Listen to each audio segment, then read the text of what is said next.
Good afternoon, everyone, and thank you for joining us again. Today I have some terribly sad news to announce. Among the fatalities over the last 24 hours was a state employee, a member of our team at the Department of Human Services, and an infant. May their memories be a blessing. I know how difficult this news can be, especially about this very young child.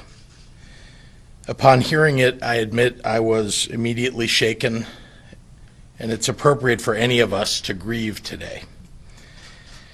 It's especially sorrowful for the family of this very small child, for the years stolen from this infant. We should grieve. We should grieve with our family of state employees, with the many people who we've already lost to this virus, young and old. We should grieve for the loss of a sense of normalcy that we left behind just a few weeks ago. It's okay today to grieve. I've learned through personal experience that grief is a bridge. It gives us permission to experience the sadness that we need to feel in order to move forward. It helps us empathize with the people in our community that are hurting. It helps us to lift them up. And I'm here to tell you maybe the most important thing that I know, that this will pass. We will carry our lost family members and friends with us forever. And someday their memories will not bring grief, but the grace we need so that we can live on and love again.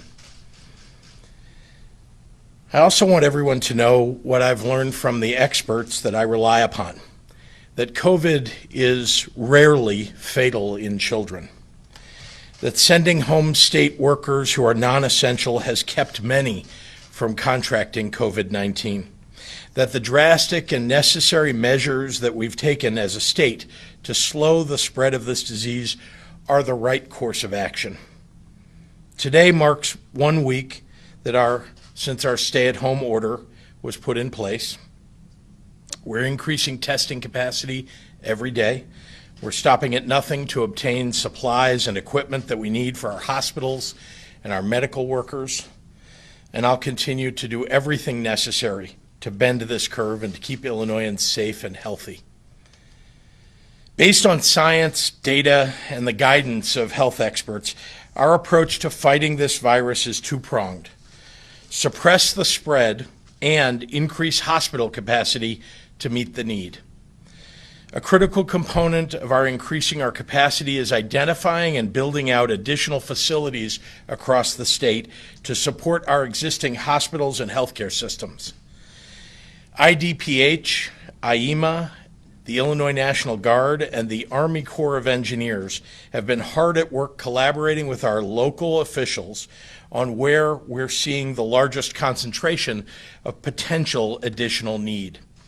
In partnership with the City of Chicago and the U.S. Army Corps of Engineers, we're planning to use the city's McCormick Place Convention Center as Illinois' first field hospital.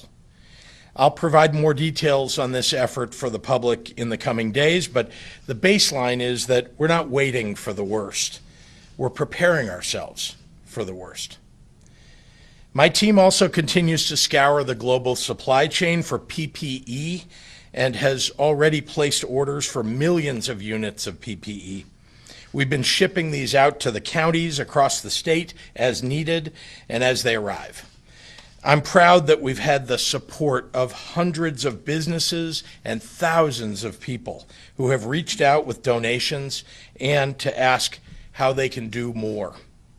On behalf of the doctors and nurses and the healthcare workers all across our state, in addition to IEMA and IDPH and my team at the governor's office, I want to express my eternal gratitude to each of the individuals and companies that have thrown their own stores of supplies and equipment into the mix.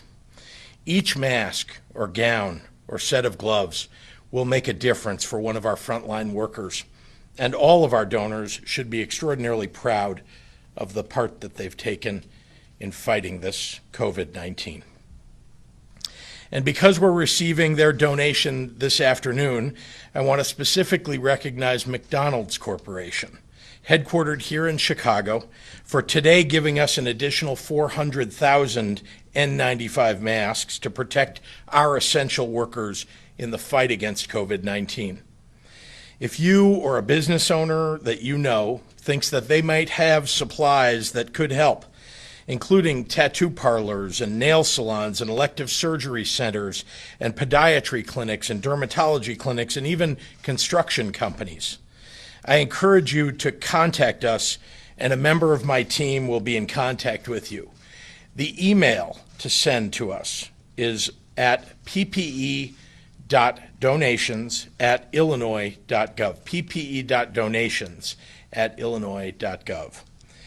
My team is also doing everything in our power to make sure that all of our residents can access the health care that they need in these trying times. This is especially true for our Medicaid population, more than 3 million in Illinois, and those who suddenly find themselves in need of health insurance too.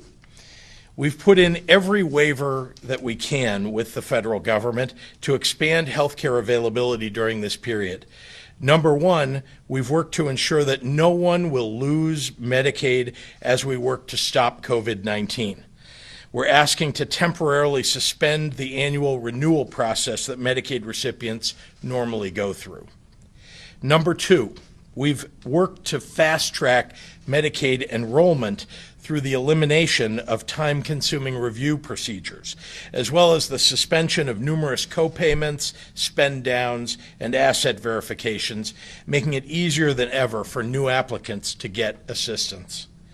Three, we've worked to guarantee covered costs for COVID-19 treatment to all of our uninsured residents, regardless of income. And four, we've worked to have all our insured residents covered for any out-of-pocket expenses relating to COVID-19 treatment costs. We've already received waivers allowing us to suspend prior authorizations, meaning doctors and providers don't have to wait for approval before they can offer Medicaid care, and streamlining our enrollment system on the provider side. Finally, we're exploring how to allow any medical provider in Illinois to bill Medicaid. We're also awaiting approval of a waiver to further expand home-delivered meals to help people stay at home and still get the nutrition that they need. Finally, before I turn it over to Dr. Ezike, I want to touch on our work to ensure that all our residents can access the food that they need when they go to the grocery store in as safe a manner as possible. Since my previous announcement about grocery stores offering dedicated hours to older and more vulnerable shoppers, we've continued to work with the Illinois Retail Merchants Association to make shopping a safer experience. That continued reassessment has resulted in a new best practice that grocery stores will be rolling out in the coming days. In fact, several new procedures. These include signage at the entrance and throughout the store alerting customers that they must follow the 6-foot separation rule. 2, continuous announcements of social distancing rules throughout the store on their PA systems. Setting up floor markers to socially distance at checkout lines.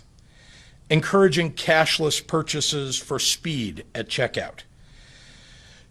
Dedicating staff to regularly walking the floor to help customers follow the social distancing rules. Placing shield guards in front of the cashier or the bagger that may not be 6 feet away from the customer. Temporarily prohibiting reusable bags. Encouraging the use of online ordering and curbside pickup, and encouraging the use of self-checkout lanes to reduce the number of interactions our grocery store employees have to make with customers. To be clear, there's nothing new that customers need to know before shopping other than to be vigilant about their social distancing practices, as we're asking stores to make their requirements as clear as possible. but it is up to each individual to follow our social distancing requirements. As your governor, I ask you to be courteous and be respectful in any interaction with the grocery store clerks and workers always, but especially as they go to work every day when so many are staying home, and especially if they ask you to comply with one of these guidelines.